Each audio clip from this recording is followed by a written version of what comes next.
Hello there, I'm Mike Hathaway, Chief Product Officer for Ascertia. Digital certificates from trusted certification authorities underpin the security backbone of the Internet. Organizations look increasingly more and more for user-friendly tools to manage the processing of certificate issuance and to help manage renewals to avoid outages caused by certificate expiry. In this video, I'm going to show you how Ascertia ADSS Web Array Server helps simplify the process for requesting TLS certificates and helps with the proof of domain or host ownership required by publicly trusted CAs.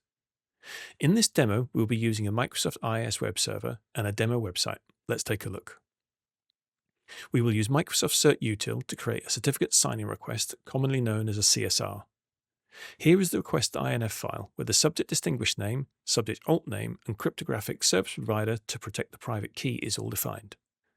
Let's run this command to create the CSR, and then we need to access Web Array Server and submit the certificate signing request. Now let's access ADS Web Array Server. First, let's access the Certificate Center and create a new request. We need to choose the certificate type. As you can see, I have a few available to me in my service plan. Let's choose the lab's DV certificate type and select Create. Next, Web Array provides me with a simple-to-follow wizard to help me submit my request. First, I am welcome to the wizard where I must consent to my information being gathered as part of the process.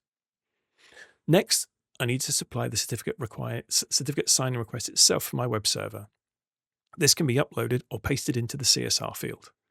Once the CSR is loaded, Web Array will perform checks to ensure the CSR meets the policy that's being enforced.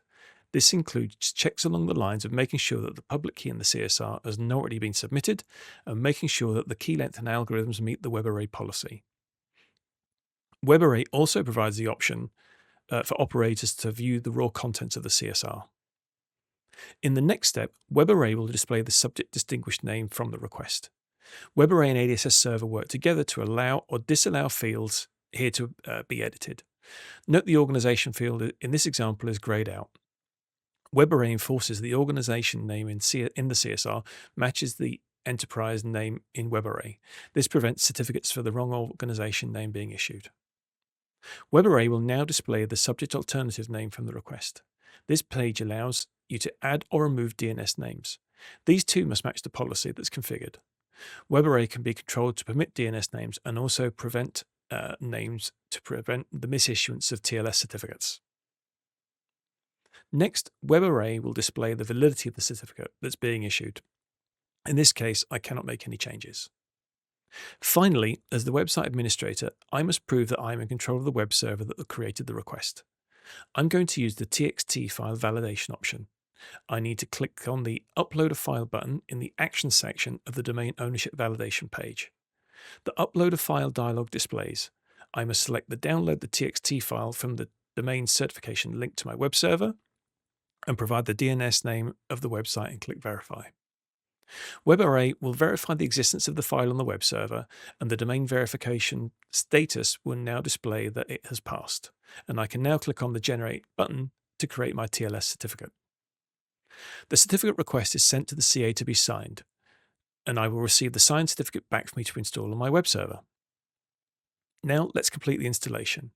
I need to use the Microsoft Certificates MMC to install the certificate. Let's right-click on the personal container and import the certificate. And if we double-click on the certificate, you will see that the server has the private key. Now we can use the Microsoft IIS Management Console to assign this in the web server.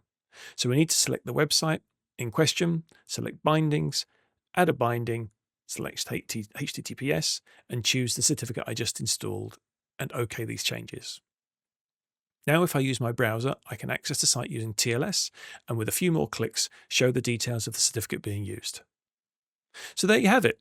I hope you found this useful. If you'd like to know more about how Ascertia and Ascertia's digital trust products, then please do not hesitate to get in touch or check out more of our videos on our YouTube channel. I look forward to meeting you again in another video. Thanks.